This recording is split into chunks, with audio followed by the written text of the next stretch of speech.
the review warrior. So Avatar Fire and Ash was once again directed by James Cameron and it stars Sam Worthington, Zoe Saldana, Sigourney Weaver, Stephen Lang and Kate Winslet.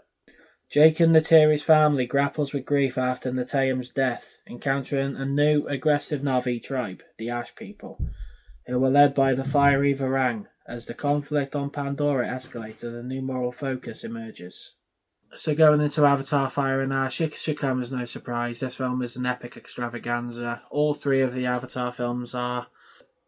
I think the way this film gets by is kind of going with the effects, with the big, extravagant, beautiful looking CGI effects of this film. And this one's no different. Avatar Fire and Ash was epic. It was incredible. Apart from one small minor gripe, but that I do have with the film. Going into what I liked first though, Jake and Neytiri, badasses as always. And Loak, he's got a bit of a story behind him because he's dealing with the grief after losing Neteyam. He always believes it's his fault that he died, but no matter what other people say, they can't convince him that it wasn't his fault that Neteyam died. And I won't lie, Britton Dalton, who plays Loak, he was amazing in the film. As was Jack Champion playing Spider. He's kind of dealing with the whole thing, like he wants to link up to Ewa, with his hair and all that stuff. Where that goes in the film, I do like. It's honestly brilliant how they did that in the film. And we've also got Stephen Lang coming back as Quaritch. He's still a douchebag.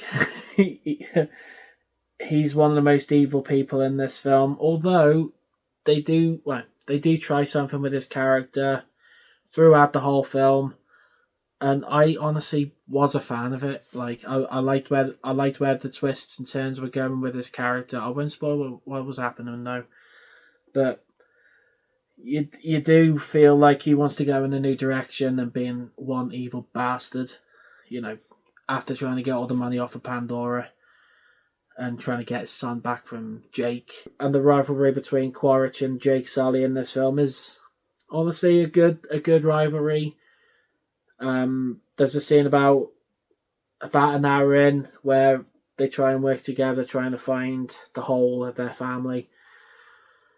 That's all I'm going to say. I don't want to ruin anything for you guys, but let me just say, there's a little bit of a dynamic between those two, and it does go well in the film.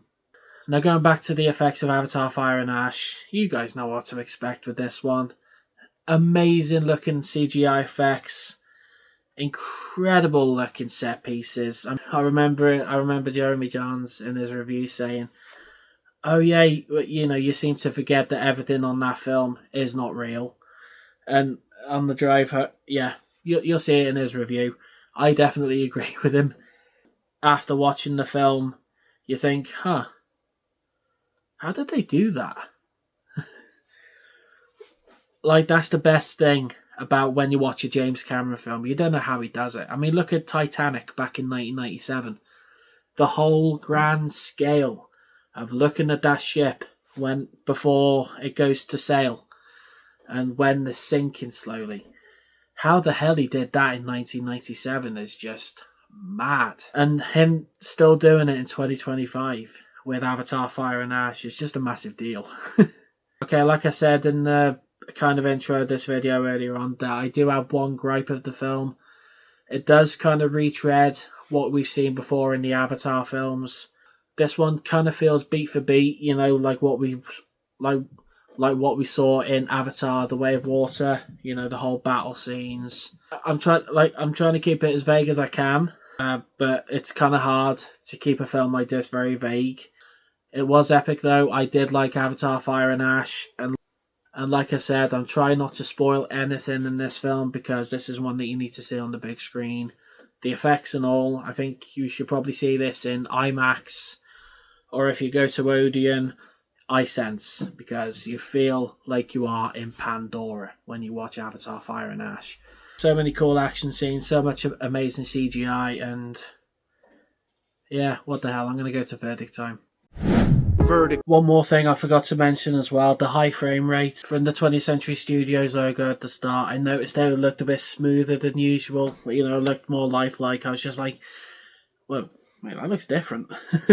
And from the ending shot as well, I think it's in 48 frames per second, and it definitely feels like that much.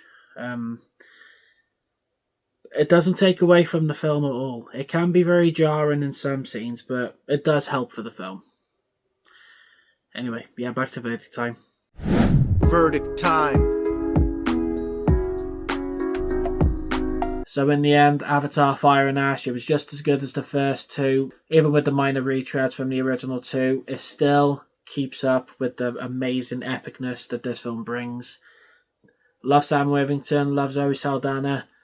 Stephen Lang, still good as Quaritch. And yeah, like I said, this is definitely one to be seen on the big screen. So with that being said, I'm going to give Avatar Fire and Ash an A. So Avatar Fire and Ash, have you seen it? What did you think about it? Or what is your favourite either James Cameron film or which is your favourite Avatar film so far? Whatever it is, comment below and just tell me. I've been the Review Warrior. Thank you so much for watching and checking out this video. Make sure you like, make sure you subscribe. This is my last review before I do my top 10 best films of 2025. I'm looking forward to doing those videos, like I said, in my review for Kill Bill, the whole bloody affair. Look out for that, it'll be here over the next couple of days. So anyway, make sure you like, make sure you subscribe, and be sure to check here for more reviews. Coming soon.